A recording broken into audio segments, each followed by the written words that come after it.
YouTubers, and welcome back to another episode here on ESGNet of Madden 17 Pittsburgh Steelers franchise. This is Steeler Nation. This is episode 5, and we're going to take a look back at week 17 and pretty much the course of the whole season as a whole, as we just finished up the final week of the NFL season. We're going to look at stats, figures, and also take a little bit of a preview of what we should expect here coming up in the divisional round, or I should say in the wild card round coming up. So take a look here. That's our injuries report going into week, or actually it's the wild card weekend here coming up.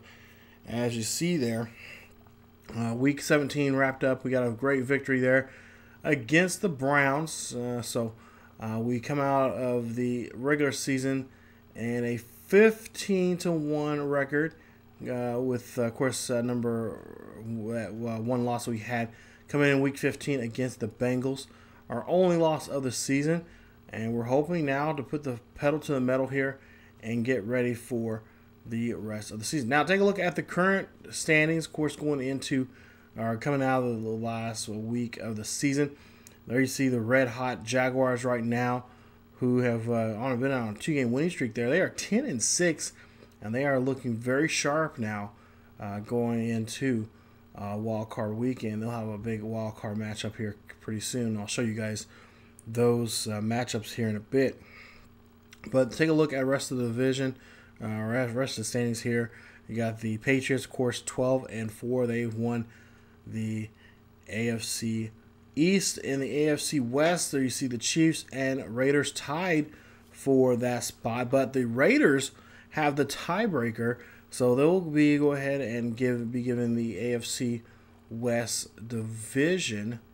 As we go ahead and continue on here, the NFC North, there you see 10-6 for them, for the Vikings. Surprisingly, the Packers there 6-10. Going into a final week of the season there. Not so good of a year for them. The Falcons 12-4. Panthers 10-6. Both are going to go to the playoffs. Of course, the Falcons have the division there in the South, and they'll have, of course, they'll have to get ready to play here in a couple of weeks. Also, the Saints there, they also got a chance to go into the playoffs. Now, as for the Giants there, you see 10-6. They have the NFC East title. Cowboys and Redskins right behind them with 8-8, and the Eagles they're trailing in last place there at 6-10. Not a great year for them. Seahawks 8-7-1, Rams 7-8-1, and the 49ers 7-9, and the Cardinals 6-10. That rounds out the last of the divisions there. Of course, those ties there. I don't know. I'm just a proponent of win-loss when it comes to the NFL. Now, ties in other sports like hockey or soccer like that, yeah, I mean, because you got a point system, but not in football. Not in football. I think I've said this before in other videos. Just not in the sport.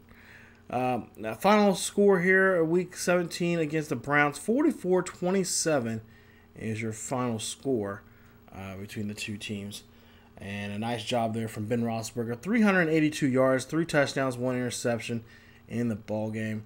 Did not get sacked at all, so he was pretty clean. 20 of 31 in the game for him. RG3, 268, 2 touchdowns, 1 interception, sacked 4 times. And his completion rating is 19 of 27 there in the game. Really did a great job there, really trying to contain him.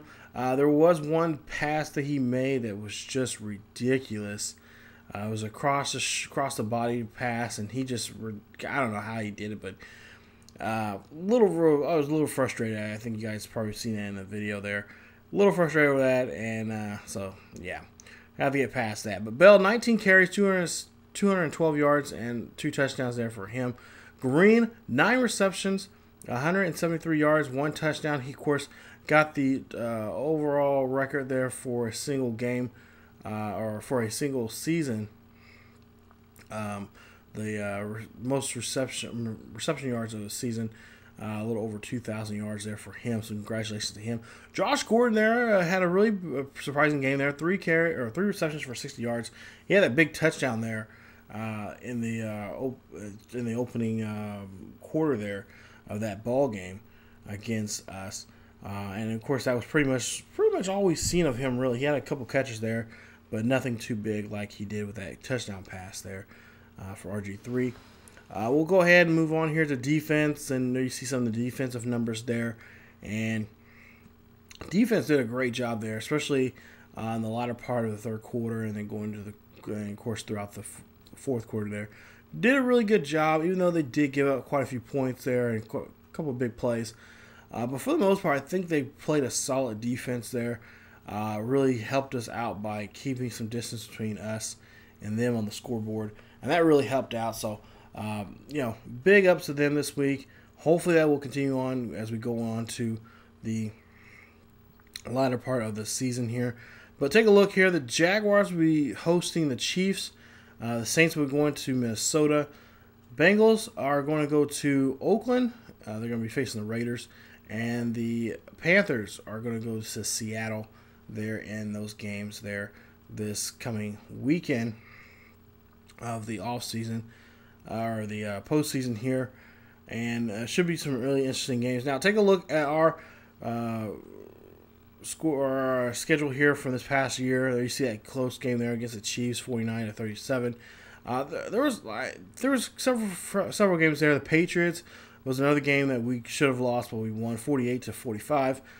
Cowboys 41-34. That was a really tight game there, and we barely got out of that game. And, of course, the Bills game 42-45, or 42-35 there. And, of course, the Bengals, we lost that one and was quite deservingly there. 21-23 there in Cincinnati, and we lost that game there. And that is one game. But the other games I mentioned there was some tight games there that we should have lost there, especially that Cowboys game. Cowboys really had us against the ropes there, but for whatever reason, just bad play calling and stuff like that. That should have been our first or maybe second loss of the season, but we ended up pulling through and staying in the game there, and kept going. So now we'll go ahead and take a look at rushing, and I'm continuing to yawn here. Le'Veon Bell, there you see 8 touchdowns for the year for him. He was getting red hot there, and he continues getting red hot, and hopefully that will continue on into the playoffs. There you see Green, 2,126 yards there for him for the season, and 20 touchdowns, reception touchdowns for him. Whedon just 10 behind him with 10, Hayward Bay with 7, and Bryant with 10 also there for him when it comes to touchdowns for the season. Antonio Brown, 6 touchdowns there. 636 yards there total for him this season. And, of course, Sammy Coates there, 2 touchdowns, 664 yards there for him. Jesse James there, the outlaw, who scored 2 touchdowns in that Ravens game. The first 2 touchdowns of the season, really, for him. And he scores his first 2 there this season. Congratulations to him. Actually gave the game ball, both touchdown balls there to his mom and dad who were there to watch and play that game. We'll move on here and look at the offensive line there. There you see the most sacks allowed there. And there you see Foster, of course, the player with the least amount of giving up sacks there for the ball club. Defensively, these last couple of games, the defense has finally gotten themselves together here at the right time. Of course, you would like to see this more throughout the season. We had a couple of games there that we should have played a lot better defense, but, trying to figure out this team, what they're good at. Of course, you got injuries there. If we had some of those guys, a lot of guys like Dupree there who've been injured, I think our defense has been a lot different. I think those games that we should have, we ran away with and we had a good lead on would have stayed that way if those guys were in those games. And that's my personal opinion. I think that's what would have happened. But that was not the case. So we have to, we had to maneuver around, try to move guys over, change a couple guys' positions there when it comes to defense there. So, for the most part, I think we did a great job there, especially in these last couple of games. I would even say, even in the game that we lost against the Bengals, I think we got a little glimpse of the defense playing really strong there, really keeping ourselves in the game. But on that issue, I think it was more of Ben Roethlisberger just getting pressured on and just kept getting sacked and kept getting forcing the ball of him throwing throwing the ball away sooner than he really wanted to. Now, this Chris Boswell numbers here, I don't understand what. I think it's a glitch from the game, but he should have several missed field goals. He should have several missed extra points. I don't know why he's doing that, but it's a glitch. For some reason, they're not showing his statistics, so those statistics are not correct. By any means, they're not correct at all. I don't know exactly what his numbers are, but I know there's a couple games, and I think I've shown him here on the channel. But he's missed a couple of botched. He's botched a couple kicks there, shanked a couple. So he is not, by any means. I think overall, I think he had a great year kicking. But there were some couple times flashes of some okay, what was that? Like, what are you doing? When it comes to our kicking game. But there you see the punt return numbers there for the team, and also some punt returns. Final week of the season, there you see the Le'Veon Bell there, AFC Offensive Player of the Week, along with Aaron Rodgers there for the NFC. And then you see defensively and for both, also for the NFC and the AFC. So nice job there from Bell. Take a look at the awards going into the next week here, or going to the final week. After the final week here, we got Ben Roethlisberger, the player MVP of the league. We got Mike Tomlin, MVP of our coach of the year for the league there. And there you see a couple other notable names and others on that list. So congratulations to both of them. Not too many guys have won the award this year. One thing I noticed on here that I didn't show, and I think we'll show it here later on, is Pro Bowl numbers. We got a couple of guys going to the Pro Bowl, and we'll show you that here. I think in another video. I don't think it's in this one, but I think it's in another video. But we do have a couple guys who are going to the Pro Bowl, and we'll see how that goes here. But take a look at the rest of the AFC. There's you see the Defensive Rookie of the Year, and some of the people that are up for that award. None of them by which, except for that. Excuse me. The Joey Bosa guy from the Chargers there. I think he was in the top 5 there. Take a look at running backs, and there you see Le'Veon Bell right there, number 5.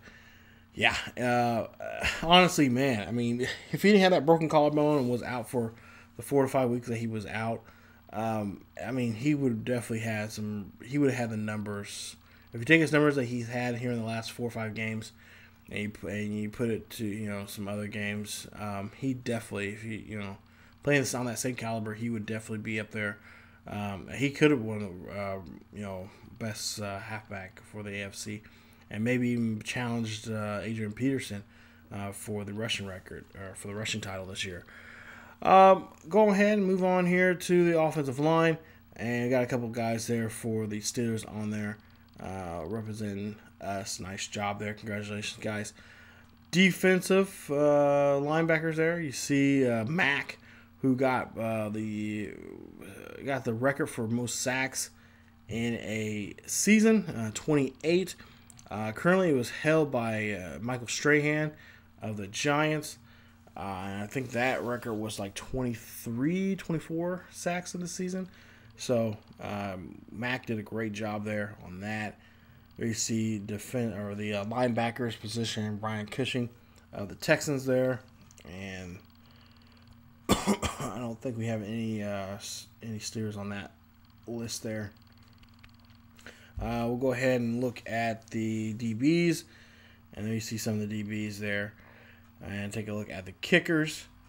And there are some of the names for some of the kickers that are out there for the American Football Conference. Now, take a look at the National Football Conference, and we'll see here Eli Manning, the top name there for quarterbacks. Luke Kuechly, there you see on the defensive. As for the Offensive Rookie of the Year, Carson Wentz, there you see 6-10 for the Eagles. DeForest Buckner there for the for the 49ers. Eli Manning again there for top QB, top running back in the National League, and the National Football Conference. Adrian Peterson, Odell Beckham Jr. there, top name in the wide receivers for that category. For offensive lineman, there you see Armstead. Nice job for the Saints. Brandon Graham, there you see for the Eagles. Nice job for him. And continue on, get to the linebackers. There you see a Bear. Luke Kuechly, just right there, number 2 there. He could have easily had that one, too. That would have been a nice job for he would have had a great year. Richard Sherman there, top DB there for him. And there you see the kickers there. Now, for the NFL records here, we do have some records being broken. And like I said, Ben Roethlisberger, 6,571 yards for the passing yards for a season. As for passing touchdowns, so you see 56 there for him, 55 for Peyton Manning there just 2 years ago, there in the 2013-2014 season. Tom Brady right there at 50. And then we'll take a look here at rushing, and nothing there. We'll see here rushing touchdowns, nothing there. Green for receiving yards there. I think I mentioned this in the video when he did this, but he did surpass, you see Jerry Rice and others. Calvin Johnson back in 2012 had 1,964, so nice job. Good company there within that for that type of record. Also up there you see right there, 2016, 20 touchdowns.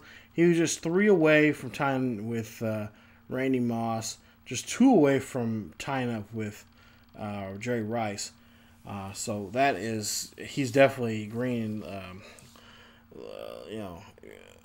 Ladarius Green is definitely in good company there when it comes to that. There you see the defensive sacks there for a single season. There you see there's 28 there for him. Congratulations to him. Michael Strahan, really the big name. Last time anyone broke that record was back in 2001 when he had that record there. I believe the person he sacked was other than Brett Favre. So take a look here and see that, oh, look, in the divisional round, we are going to be taking on the Raiders. Yeah, the Raiders coming up in the divisional round. So definitely stay tuned for that as we get ready for the divisional round and see if we can get past these guys coming up. So the Raiders 9. Remember, they are 9-7. They won the AFC West title. They beat the Chiefs by way of the tiebreaker, and they will be representing the AFC West, getting ready to take us on. 15-1 coming up here in this game, and it's going to be a big divisional game between these two managed football teams there with David Carr on the helm. We'll see if we can put any pressure on him and get him to play our game early and very often here in this game. So thank you guys so much for watching. If you guys enjoyed the video, please leave a like. Also, don't forget to subscribe to the channel and check out other great series here on ESGNet. Also, follow us on social media by way of Facebook, Twitter, and Tumblr. The links are down below in the description. Click on those links. Check it out on the latest findings here on the channel. Also, what is going on in real life, as we got a lot of things coming up here Got the we got football. Actually, no, we just had the Super Bowl not too long ago, so having that, and also some other. We got NBA playoff or NBA All-Star Weekend coming up, so got a lot of things coming up. We got a lot of interesting stories for you guys there. You guys can read what's been going on in the world of sports as a whole. So thank you guys so much for watching. As always, keep yourselves together healthy, and I will see you guys next time.